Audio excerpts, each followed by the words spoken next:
This is Mr. coming to you again with another video. Today we're going to do Anderson's transcript from February 1st, 2023.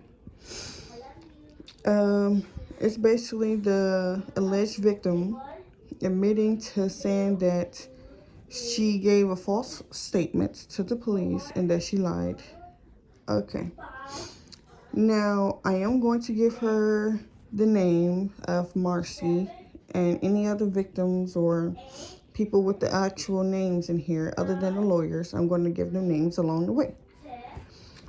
So it starts off with Marcy being sworn in. Yes, my name is Marcy, and I swear to tell the truth, the whole truth, and nothing but the truth. Okay, so it starts off with Marcy saying, well, bear with me, because it's kind of mixed up in my phone a little bit. Okay. Miss Hawkins, no, I'm sorry. Miss Hellsby, sorry, I think I mispronounced that. Says, I'm not only asking what you said, you can't speak about what someone else said to you that's not here. Okay, Marcy said, okay, I'm sorry. No, we didn't, and I don't. I'm confused, so do I say what we talked about or not say? The question was no. The court, you can say what someone else said, so just listen carefully to the question. Make sure you're only answering the question that was asked. The witness said, okay. The question was, so I'm asking if you spoke to him about what happened that day, talking about Mr. Anderson. The answer was no. The question is, okay. And you said that you didn't know the other caller and didn't recognize that person. The answer was no. The question was, okay, now I want you to start from the beginning of that day on June 14th, 2019. How you going to work that day? The answer was no. The question was, okay, so what had you done that day? The answer was, I had rested because I was going to work that evening. I was supposed to be at work at 6 that evening, but I ended up taking a nap. I slept half the day. I got up. Mr. Anderson and his brother were talking, walking in and out of the house, and I guess they were coming up with the conclusion that they were going to leave. And I was trying to figure out how he was going to leave when I had to be to work at 6.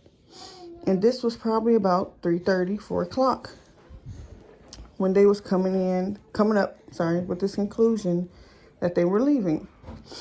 I was telling him not to leave the house because I had to be to work at 6, and he needed to be there to watch the children while I go to work. He was telling me that they were going to, I want to say, a pool party. Hey. Go in there. But I also want to say a studio session. It was one or the other, but he was saying that they were getting ready to go there and they were going to be back before it was time for me to go to work. In the midst of them talking in and out the door, I'm assuming a female is going to pick them up from the house, because if it was a cousin, his cousin would have picked him up from the front door, but they walked up the top of the hill. By them walking to the top of the hill, that's where the anger came in, because I was pissed off at him and saying, I hoped he didn't have a female pick him up from my house. I hope he wasn't being disrespectful and having a female pick him up from my house. So him and his brother runs to the top of the hill and hop in the car with whomever they hopped in the car with. I'm not sure at that time. I am under the impression at this time that it was a female. Later on, I found out it was a cousin, Chris. They brought him home probably about 2 hours later, about an hour and a half later. They carried him in the house because he was sleep drunk. His brother, another Mr. Anderson, and his cousin, Chris, brought him inside.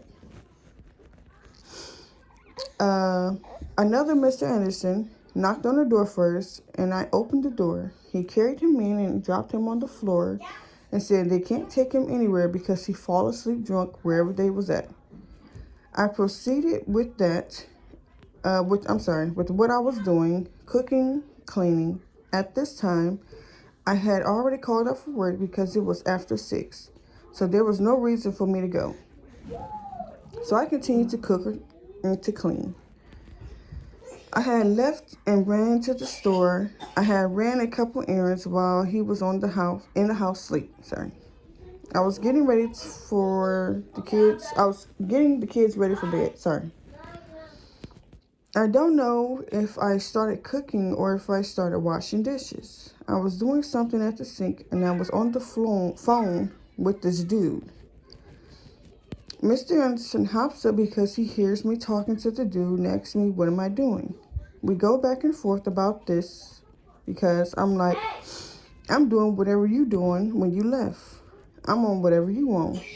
You left with some females. I'm talking to this dude. We're arguing about that, going back and forth, who I'm talking to, why am I being disrespectful, talking to the dude while he's in the house. So that argument lasts for probably about 30 minutes. I want to say about 30 minutes. It was just a yelling match for a while. Mr. Anderson walks to the room. Our room was at the end of the hall. He walks to the room. I came behind him because I'm mad because he was being dismissive. Shh. But shh.